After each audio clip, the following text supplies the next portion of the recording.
I chose to do pediatric renal masses for my grand rounds this year. This choice was largely spurred by a case that I had when I was on peds.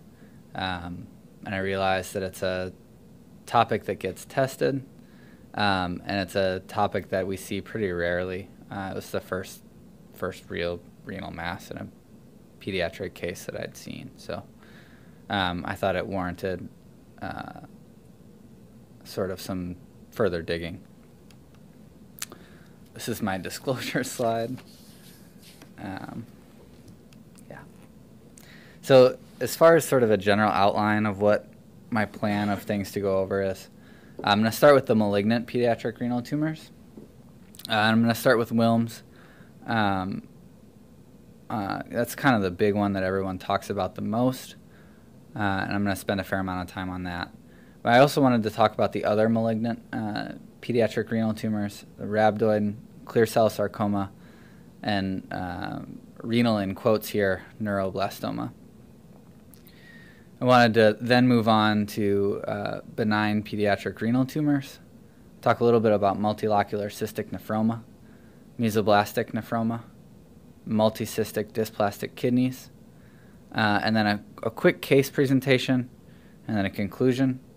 And I was also asked to talk very briefly about my trip to India.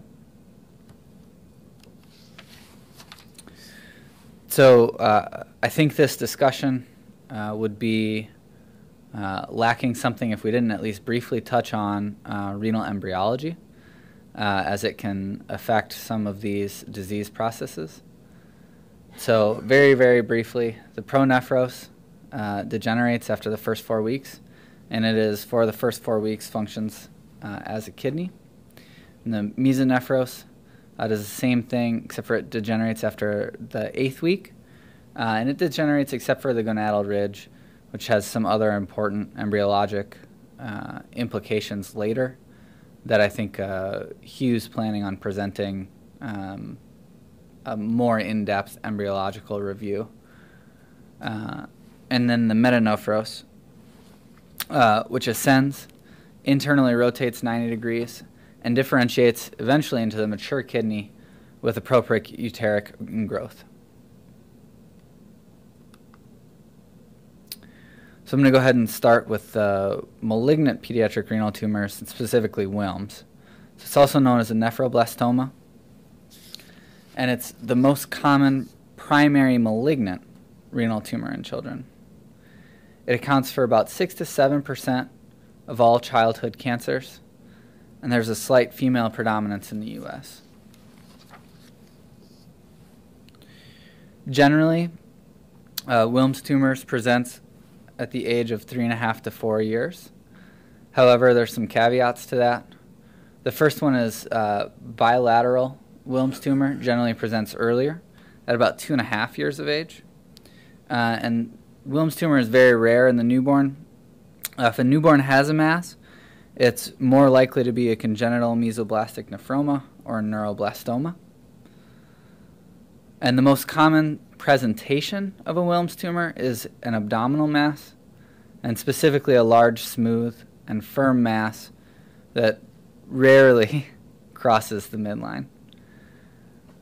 Wilms tumor is associated with a 65% chance of hypertension, and microscopic hematuria is possible, but gross hematuria is relatively rare presenting symptom with Wilms tumor. So the etiology of Wilms tumor, it arises from an abnormal persistence of the metanephric blastema, which is the embryological structure that contains the nephrogenic cells. And there's some genetic associations as well. There's the WT1, which is a tumor suppressor gene on 11p13, and the WT2, which is a tumor suppressor gene on 11p15. Also, loss of heterozygosity at 16q can result in Wilms tumor. There's a premalignant lesion called a nephrogenic rest, and a nephroblastoma is diffuse nephrogenic rest. And specifically, nephrogenic rest is a focus of abnormally persistent nephrogenic cells. Histologically, a nephrogenic rest is inseparable to a Wilms tumor. The only thing that separates these two is their clinical course. And generally, a nephrogenic rest does not develop into a Wilms tumor. However, it is a precursor lesion to the Wilms tumor. And so these do require closer follow-up.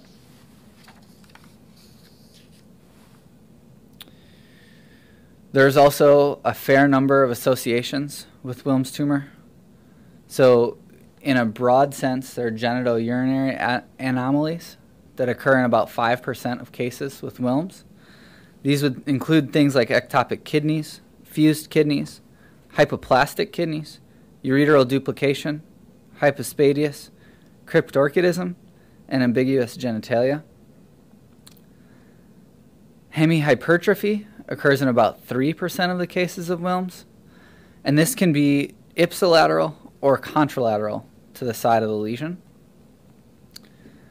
And aniridia occurs in about 1% of the cases of Wilms, and it's associated with 11p disorders.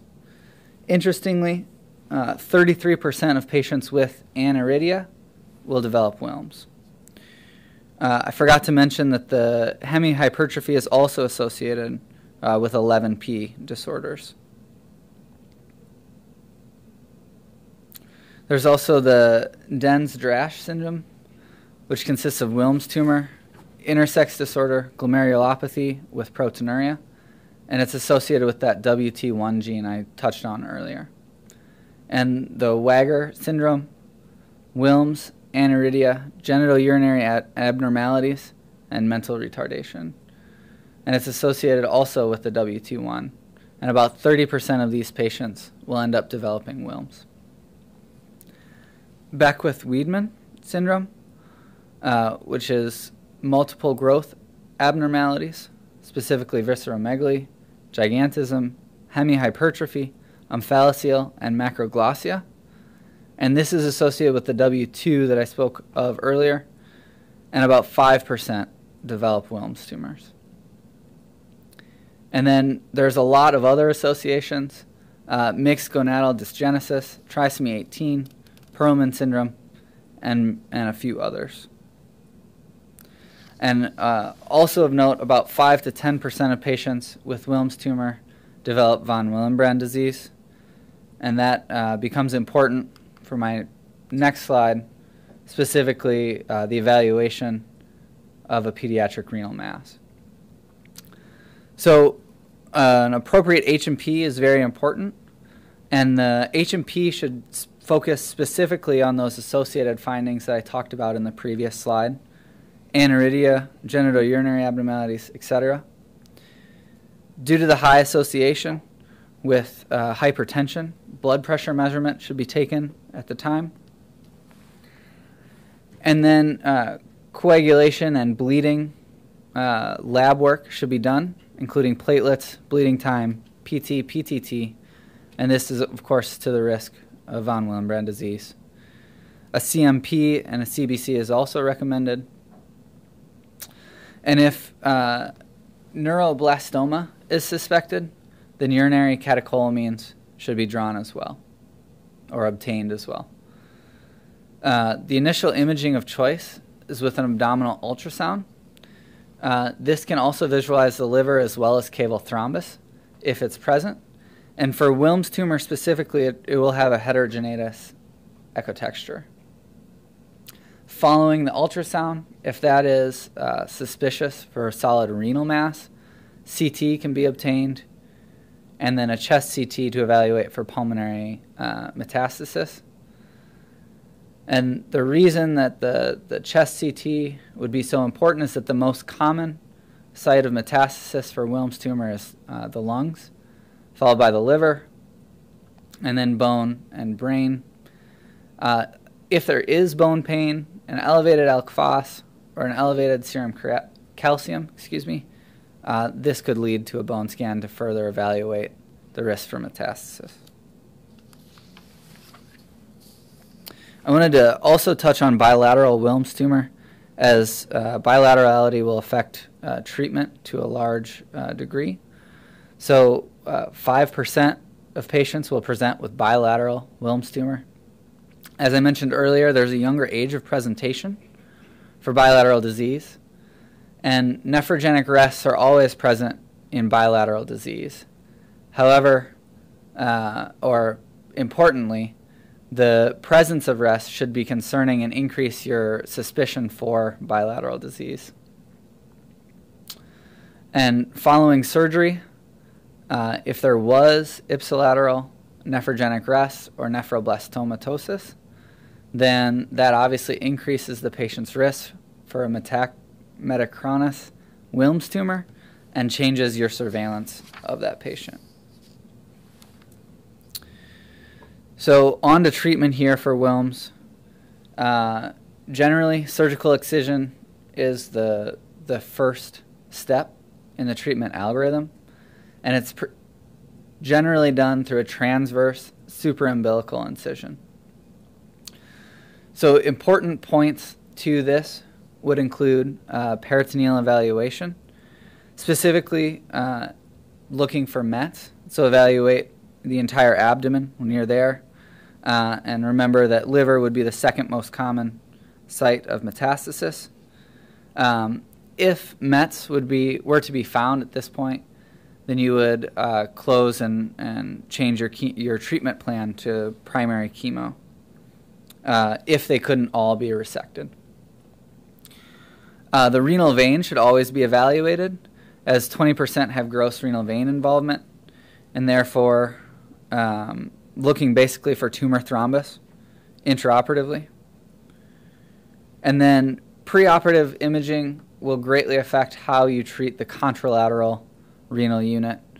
So if there is any abnormality on preoperative imaging, then complete exploration of the contralateral renal unit is indicated. If there's not, then complete exploration of the contralateral unit is unnecessary. During exploration, if any abnormality is identified, it should be biopsied.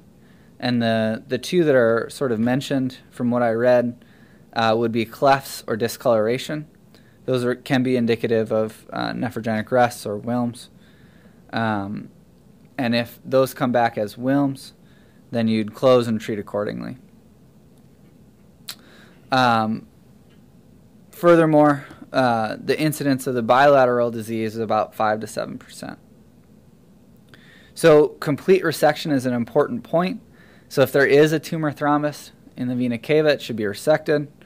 If the adrenal gland is involved on that side, it also should be resected. Or if it's an upper pole tumor, then that adrenal gland should also be resected.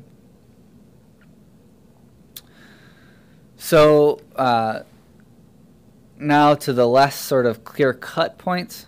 Lymph node sampling is generally recommended, especially for prognosis.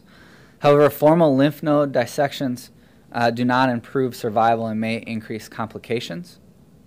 There's a few indications for preoperative chemo, and these preoperative chemo doesn't actually change survival.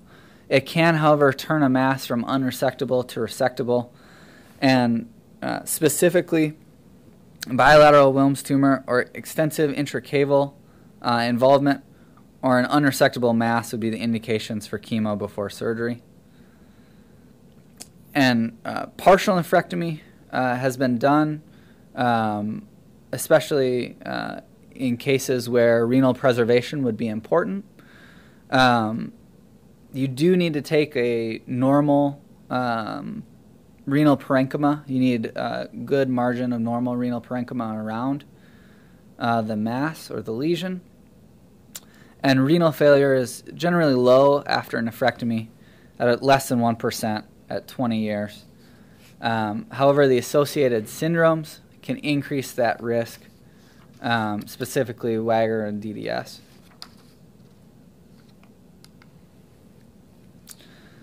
So Wilms tumor, pathologically, so on gross examination, it's a tan tumor with a pseudocapsule, and it may have cysts.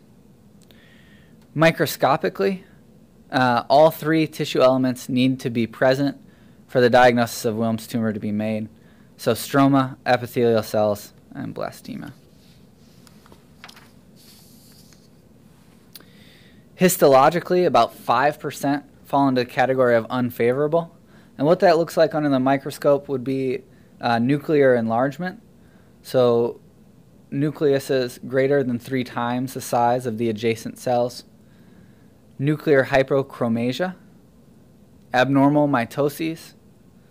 And this is generally pretty rare in patients less than 2 years of age. And there has been a shift. I'm not sure exactly when this happened, but it did shift from calling clear cell and rhabdoid tumors, which we'll talk about in a second, from unfavorable histology of Wilms. Favorable histology, fortunately, is the most common and comprises about 95% of the cases. And favorable histology is a histology that is Wilms that does not have any of the above characteristics. So I'm going to move to treatment here, which is based largely on stage. So I wanted to touch on the stage of Wilms tumor. So stage 1 is tumor confined to the kidney and completely excised. Stage 2, local extension of tumor outside of the kidney, so like into perinephric fat or a tumor thrombus that can also be completely excised.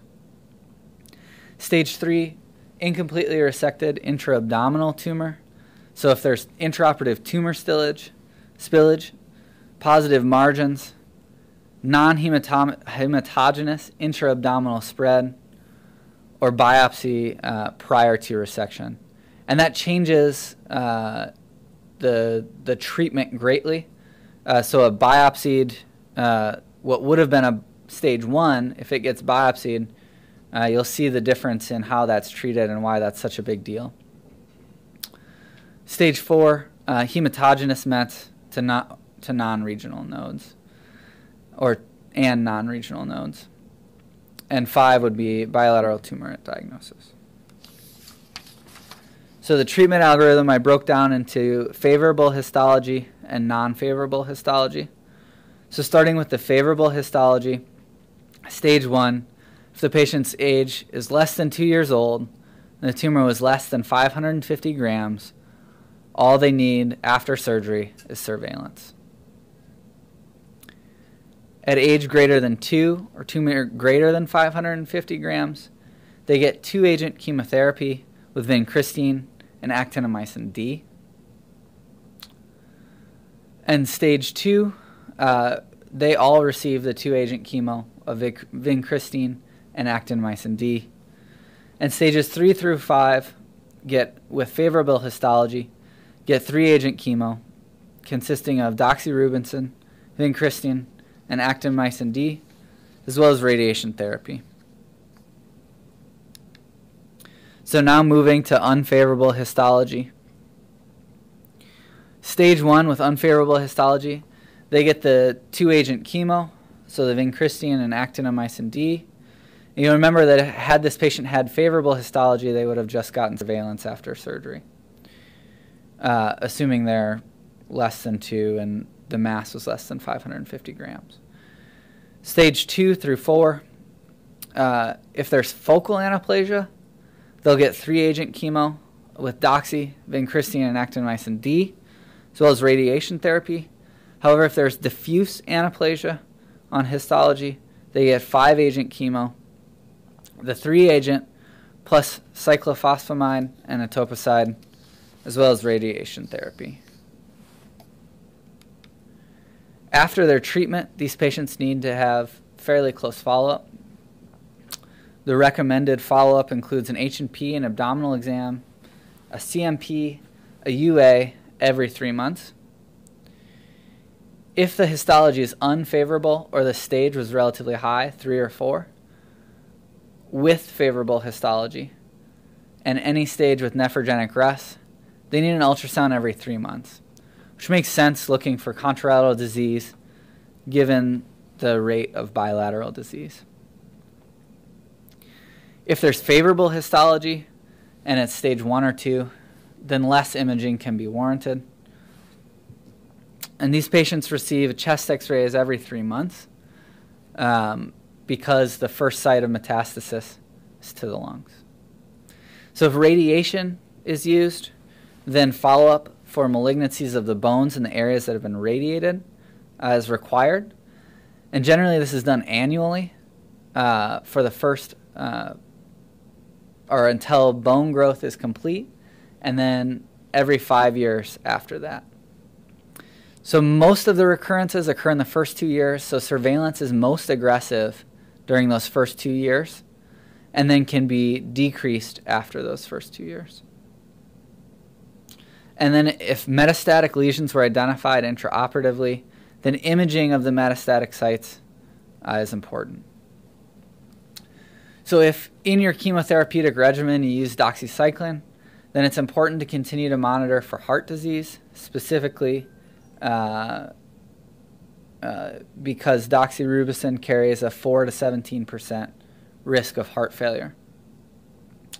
And then, of course, all of our patients with solitary kidneys in the pediatric field should be warned about the risks of contact sports and solitary renal units.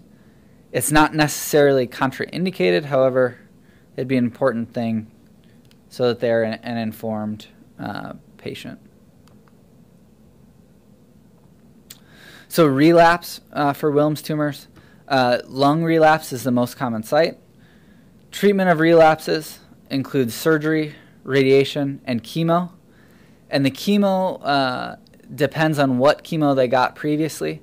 So if their regimen didn't include doxycycline the first time, then it will include doxycycline the second time. However, if it did include doxycycline the first time, then the best chemotherapeutic regimen is sort of still up for debate. So the risk of relapse, there are some factors that increase that risk. So younger age at presentation, and specifically younger than 2 years of age. Higher stage, unfavorable histology, which is the most important risk factor for relapse rates. Any lymph node mets that were identified during that, I don't want to call it a lymph node dissection, but lymph node sampling. And any hematogenous mets identified at the time of surgery. Things that increase the risk of local recurrence, tumor spillage, obviously can change someone from a stage 1 to a stage 3. Positive margins, incomplete tumor resection, unfavorable histology again, and lymph node metastasis. Again, the level of tumor thrombus, you'll notice, is not listed here, and that actually doesn't affect survival. So here's our survival graph. I'll just briefly leave this up and show and point out a few things about this that I found fairly interesting. So if you look at the 4-year relapse-free survival, you'll notice that for favorable histology, stage 2 is actually less than stage 3. I mean, you'd expect this to go down. And my understanding for that would be a stage 1 disease that got biopsied. And then that is now a stage 3 according to our guidelines, or our staging criteria, sorry. The rest of this sort of makes sense. As the disease gets worse, the overall survival decreases, and histology is the biggest factor in that.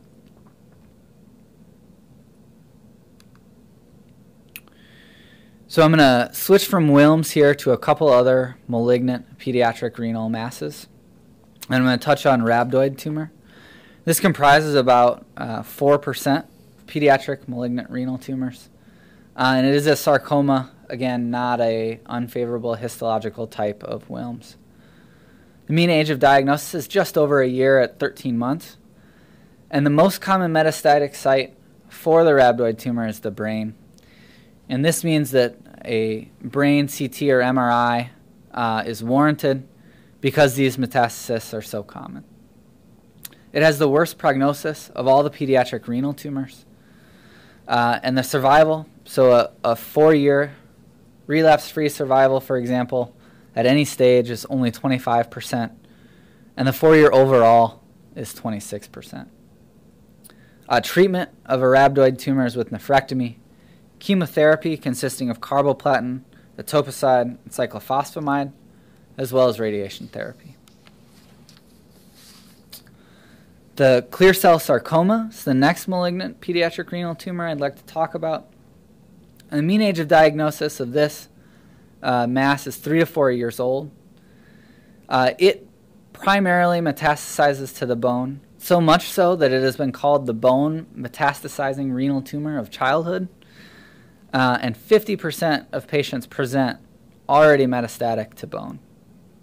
It's got a worse prognosis than Wilms tumor. And the predictors of improved survival for this lesion are a younger age, a lower stage, and absence of tumor necrosis. Because of the high incidence of bony metastasis, imaging of the bones with a bone scan should be done at the time of diagnosis.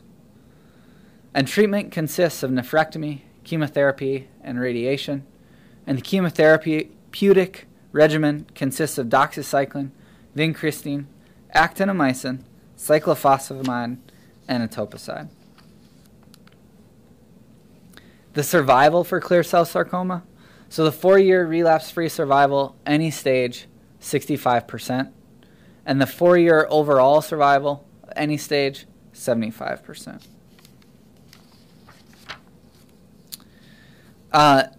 So I included my next topic, neuroblastoma, in the pediatric renal tumors.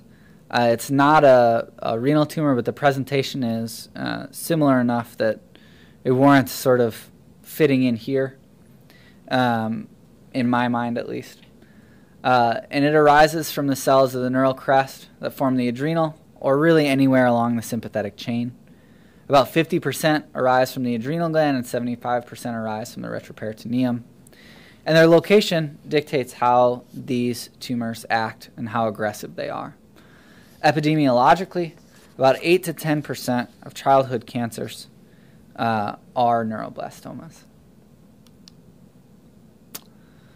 So embryologically, the precursor to the neuroblastoma is found in 1 out of every 224 infants younger than 3.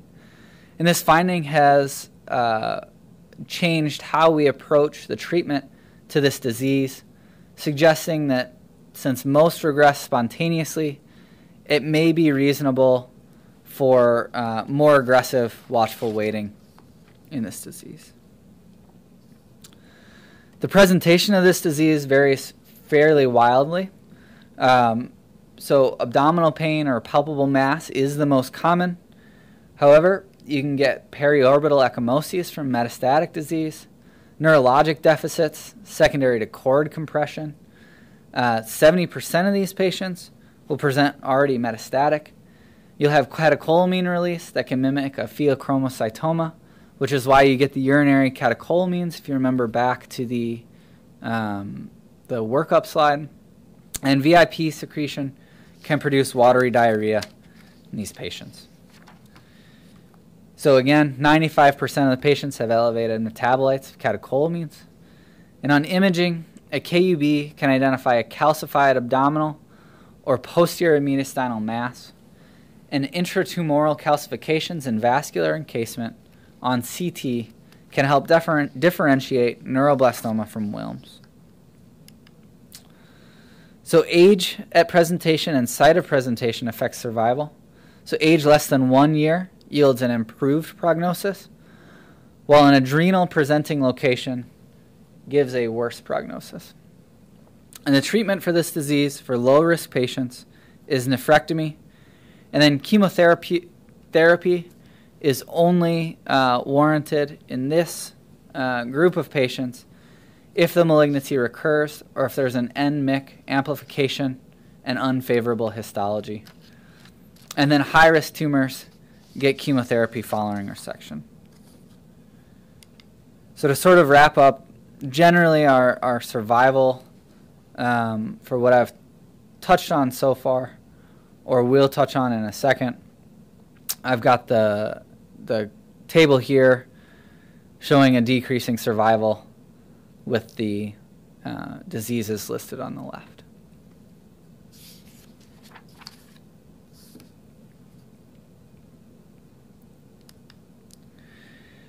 So I'm going to switch gears here a little bit to the benign pediatric renal tumors. I'm going to talk about multilocular cystic nephromas, mesoblastic nephromas, and multicystic dysplastic kidneys. So the multilocular cystic nephroma generally presents as a benign cystic renal mass, almost always unilateral, and presents in two patient populations. One, males less than 2 years of age who present with painless abdominal masses, or women less than 40 years of age with pain or hematuria. Imaging cannot differentiate between a multilocular cystic nephroma and a malignant cystic mass, but a renal scan will demonstrate a functioning kidney. We'll see why that's important in a minute. The treatment would be a nephrectomy or a partial nephrectomy. If a partial nephrectomy is performed, intraoperative frozen section should rule out malignancy in those cases.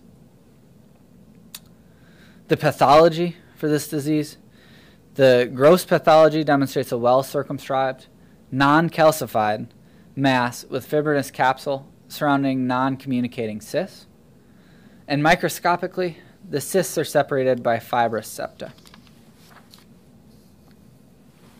So I'm going to move on to the mesoblastic nephroma, and this is the most common solid renal tumor in the newborn. It is benign, and I have it in that section, but it can be locally invasive. So the mean age of presentation for this disease is 3.5 months. And remember, a Wilms tumor is 3.5 years. And it's uncommon to get mesoblastic nephroma after 6 months of age. There's a male predominance, and it's generally discovered as a unilateral mass most often. It can be associated with polyhydramnios in utero, and 14% of patients have concomitant congenital abnormalities. Pathologically, on gross examination, there's interdigitation with the surrounding parenchyma. It's a friable lesion and resembles a leiomyoma, which is firm, rubbery, and light-colored.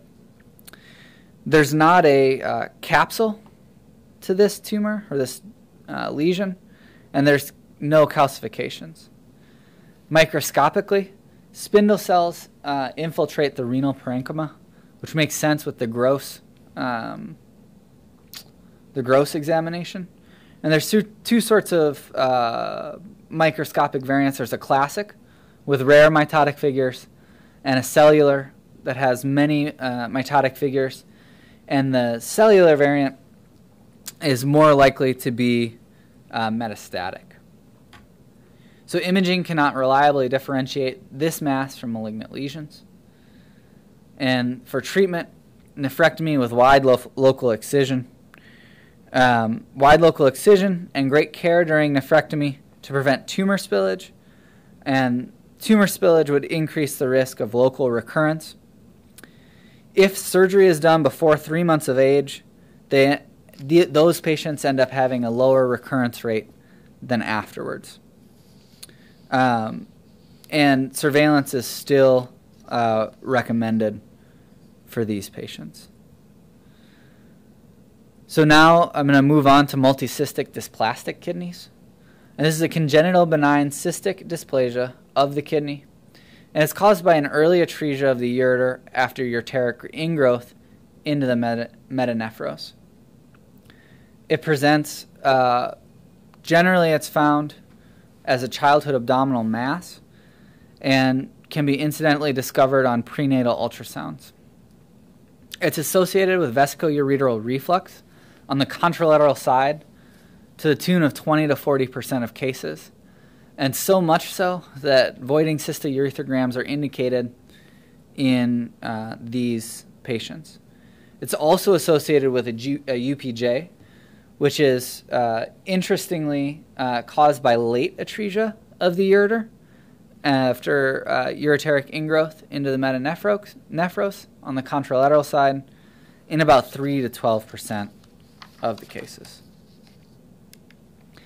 Pathologically, on gross examination, you'll identify cysts with minimal renal parenchyma forming the classic bunch of grapes appearance.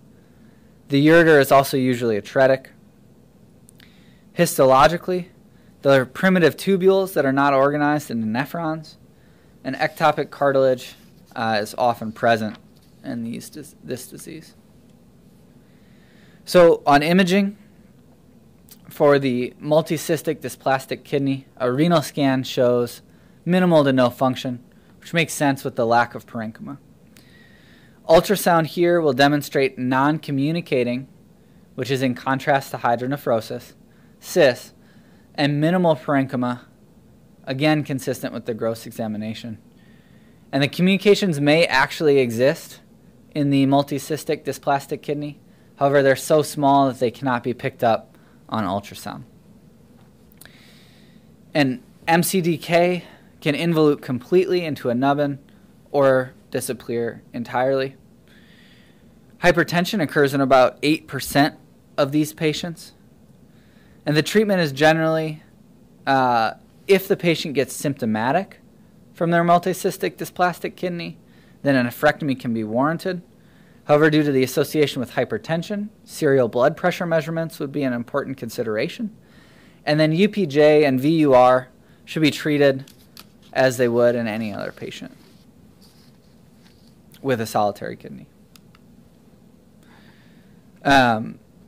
So differentiating these masses, MCDK does not show visible gross communication on ultrasound, and it does not have any renal function. MLCN, no grossly visible communication, but does have renal function. Cystic Wilms has no gross communication on ultrasound, but does demonstrate functioning kidney on renal scan. And then for hydronephrosis, obviously, ultrasound will demonstrate communications between fluid spaces, and the kidney will have some function. So I wanted to briefly go through a quick case. This is of an 8-year-old female. She initially complained of lower abdominal pain and fever. She denies dysuria or hematuria, normal physical examination. She underwent the normal panel of tests that were largely unrevealing, and a renal ultrasound was obtained. This is the renal ultrasound. You can see the lesion there to the left of the screen. Because of the concern with this renal ultrasound, she underwent a CT and an MRI. Here's a section from that CT demonstrating that lesion.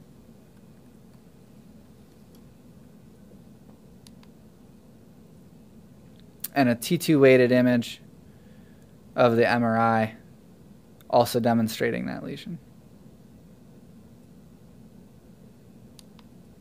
The patient underwent a partial nephrectomy, and the final pathology was of a cystic nephroma.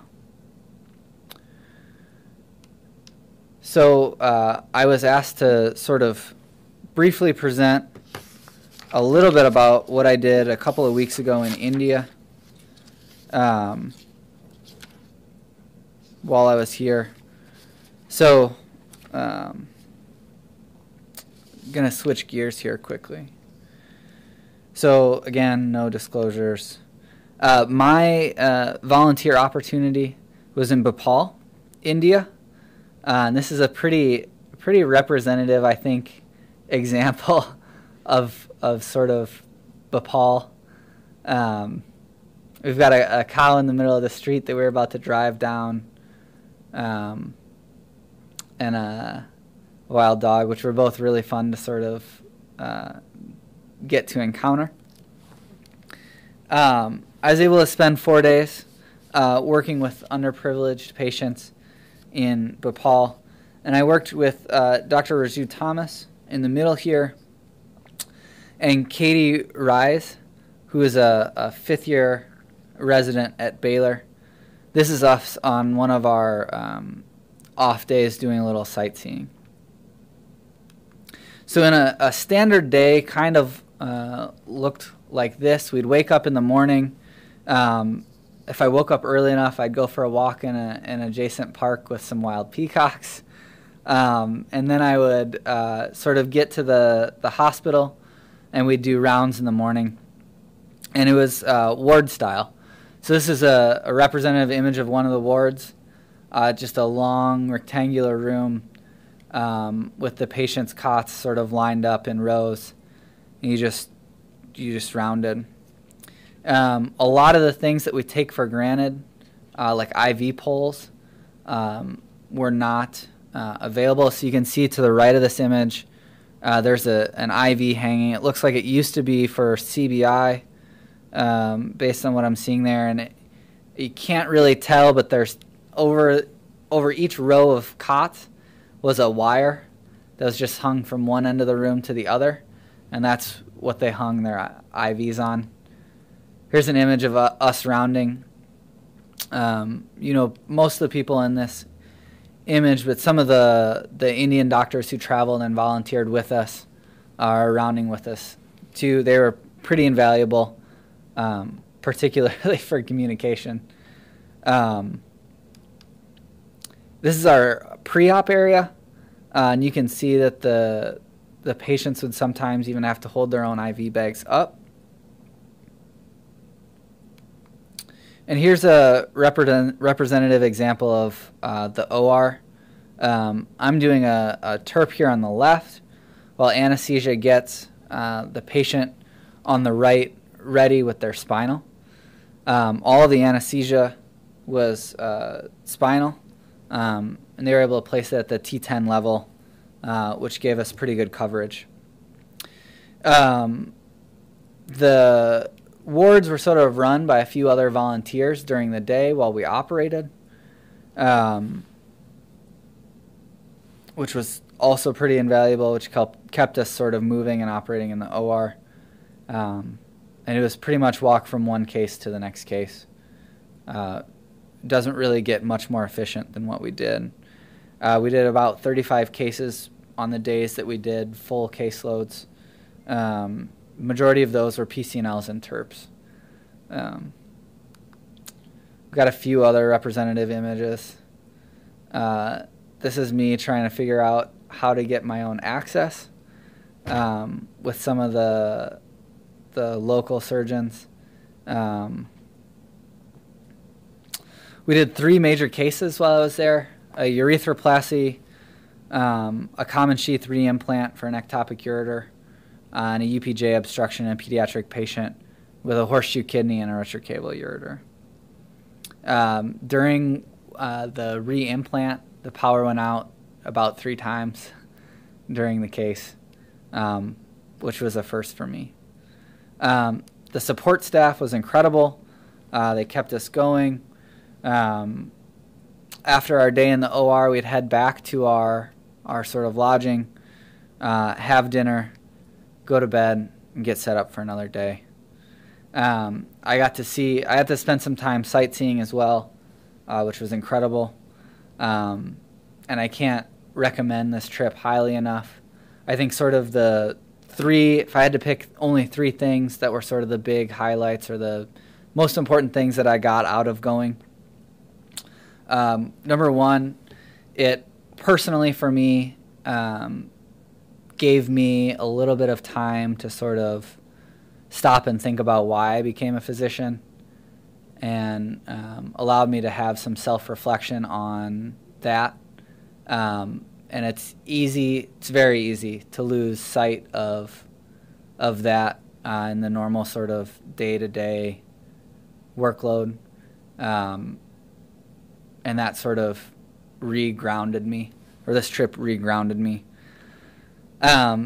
The other 2 reasons that I would touch on is healthcare around the world and getting a better sense of what that means in other places outside of the U.S. And thirdly, from a skills standpoint, it improved my ability not only to perform those procedures but also to improvise and sort of figure out how to make things work in difficult situations.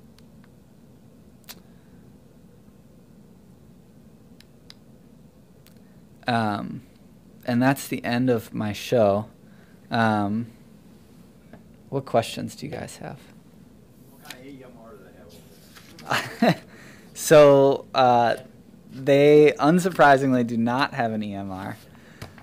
When we did rounds, it was all paper charts, but even the paper charts were only the important things. It was clear that it was for communication between physicians and healthcare providers and not for billing, which was refreshing. Mark told me that the patient carries their own record with them around. That's their possession. It's not the possession of the hospital. Yeah. And imaging, if I remember. Probably better than what we do here. And it's financially better because here, how often do we get people from outside where we end up repeating tests, imaging, diagnostics there? Because patients, even in free setting, they end up having some financial responsibility for it. So you can't just say, oh yeah, I'm going to rescan you because I can't locate your other scan. So they'll bring in and they'll have, I've seen some cancer patients have their films from 20 years ago, archaic images, but guess what? They carry it. It's in usually like wrapped in layers of plastic bags, but it's there and it's their pride possession.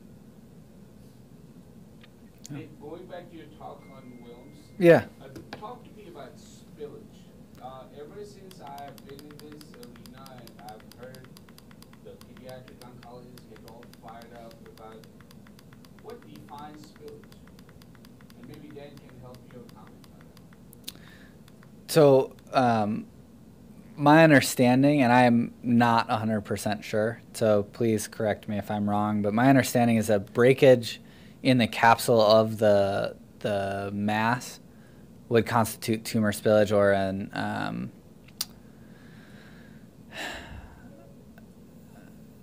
not maintaining the margin around the mass adequately throughout the entire case.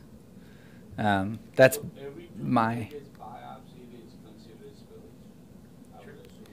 Traditionally, but you saw how the Yeah, I'll go back. societal changes, but Here it is. still, to this day, no one wants to put a needle in any of these tumors.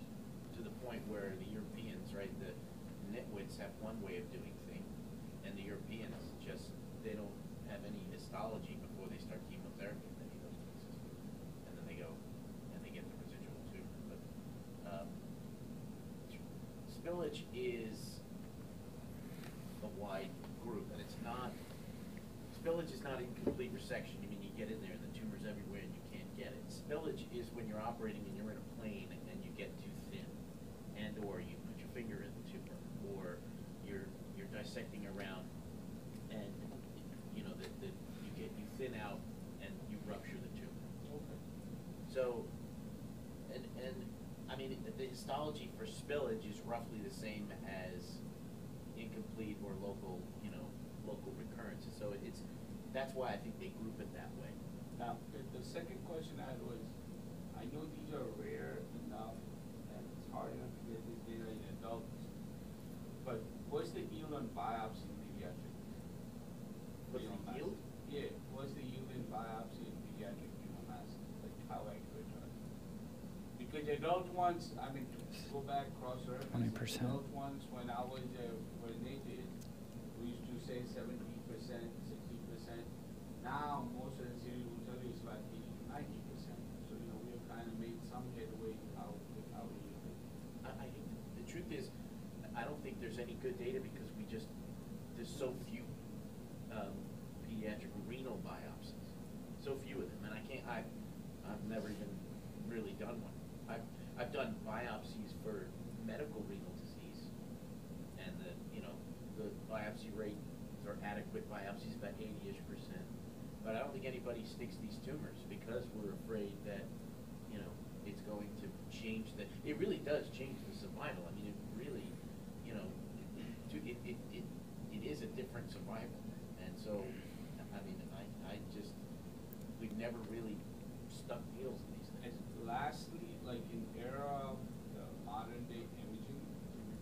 How often are you contralateral exploring? Never. Okay. We don't do that. So there's a couple of things that I wanted to comment. Yeah, which I think you alluded to, that it depends on your imaging. Good quality imaging, we don't have to, not anymore. It's still recommended that you go transperitoneally. Why? Because you need a lymph node sampling. But there's even people that are wondering about that. Why didn't you sample lymph node retroperitoneum? Well, that's what I'm saying. You know, I did that on one case, and it turned out it didn't look like a Wilms to me. It turned out to be a rhabdoid, which is a sarcoma. And she's still within the protocol, but I got a lot of guff for approaching it retroperitoneal. And I did sample the nodes, and they were fine. They gave her about a 50% survival rate after getting out that tumor. But there are some things that are sort of, you know, there's some wiggle here. I don't think we use the 550 thing anymore. Okay. I think that was one of the Nitwich trials found that wasn't as reliable, the weight of the tumor. I think they basically use age, presentation, histology, and then some of the other markers that they're looking at to whether they use chemo or not. I don't think we use the tumor weight anymore. Okay. That's not to say that some people might not. That recent patient had a big, huge monster tumor, and she is not getting chemo, so because she was a month old. Right. So, yeah. Oh, and the other thing was, I thought this was pretty comprehensive. The other thing was that, yeah, the ones that present earlier are the syndromic ones, the bilateral ones. And then with the benign tumor, multicystic dysplastic kidney, the reflux, I don't even do VCUGs anymore. Oh, really? When I was coming through, the training was 15 to 20%, and we were still doing VCUGs, 15 to 20% contralateral kidney, but then there's enough data now to suggest that it's low grade and clinically usually insignificant. So if you don't really need a reason to, especially in a boy, contralateral, I don't get VCUGs anymore with a multicystic dysplastic kidney. Okay. I just kind of follow them along, and if they need to have a VCUG, I'll get one. Febrile UTI. Or... Yeah, these are semantic things, and I don't know if you'll ever be asked about that. You just need to know that about 1 out of 5 is going to have contralateral reflux. Okay. Great job. Thanks. One housekeeping thing, if you guys, all of you are putting talks together, create a folder or jump drive and make sure you kind of deposit it in there. So this way you start right now, and 10 years down the road, that may be a priceless thing for people coming on board. So, okay. Just put it in your agent folder, drive. And again, this will be handy. Someday some attendings come to you and say, hey, put me and talk together on this, or help me with this. You guys have a bang. Okay? Okay. You will get asked about that tumor thrombus thing in the Wilms tumor. I just took my board and that was on there. That's also, I mean, it's always there on the orals. Always. Orals, and they take you down the path of resecting, venous injury, can't repair it, and they want you to know which vein you can ligate, which ones you can't, left side versus right side, all of that. So. And don't forget about the lumbars. Right. Never forget, because if you don't ligate a lumbar and you don't say it specifically, they'll tell you it's still bleeding. You'll do this, you'll do that, it's still bleeding. Until you finally say, there's a lumbar there that I've ligated. You say, okay, now it stops. Next question. One more question. You touched a little bit on you can get cross-sectional imaging, like for a solid mass or concern for Wilms. Or are we at the point where, like at what point do you have to have cross-sectional imaging? What do you mean? Like with a solid renal mass that you discovered on ultrasound, No. are all of these kids getting? Every or no? single one of them. Okay. Yeah. Yeah, you're not gonna base your treatment just on an ultrasound.